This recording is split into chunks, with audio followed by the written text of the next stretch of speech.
Wala pang direktang pag-amin si Kailin Alcantara sa totoong estado ng relasyon nila ni Mavi Legaspi. Ito ay sa kabila ng naglalabasang balitang hiwalay na sila at siya ring sinasabi ng ilang taong malapit sa kanilang buhay. Nang makapanayam siya ng Philippine Entertainment Portal or PEP.ph at ng columnist na si Lito Maniago ang tungkol sa estado ng kanyang relasyon ang unang napag-usapan. I deal with the problems. I don't ignore them. I really acknowledge them. But I'm not naman kasi ako yung tao na tatagal ako sa same place. Ako yung tao na, okay, maybe something happened. Okay, move forward. Sagot ng 21-year-old kapuso actress, ang puso ko ngayon ay masaya dahil ang dami kong ginagawa. I do tennis firing, nagmumotor po ako, and I'm planning to join po for something para naman po next year. Influenced by some people around me. Ayun, ang dami ko pong ginagawa ngayon na hobbies at binabalikan ko po yung pagiging thrill seeker ko kasi yun yung parang na-miss ko po, yung thrill, yung adrenaline rush. Kaya yun po ang mga ginagawa ko ngayon at saka masaya din po kasi ngayong Christmas season ay may trabaho kaya grateful din po ako. It's a season for moving on.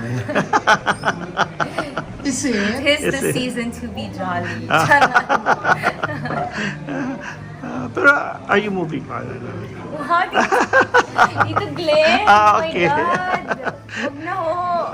Pero hindi, how are you now? Kumusta yung state of emotions puso ang mo? puso. Yun nga. Ang puso Personally, ko po ngayon ay masaya. Dahil ang dami kong ginagawa po ngayon. I do tennis, I do firing, nagmumotor po ako, and I'm planning to join something naman po for the next year, influenced by the people around me. So, ayun, ang dami ko po ginagawa ngayon na hobbies. And binabalikan ko po yung pagiging thrill seeker ko. Kasi yun po yung, di ba? yun yung parang na-miss ko po. Correct. Like the thrill, the adrenaline. Kaya ito po yung mga ginagawa ko.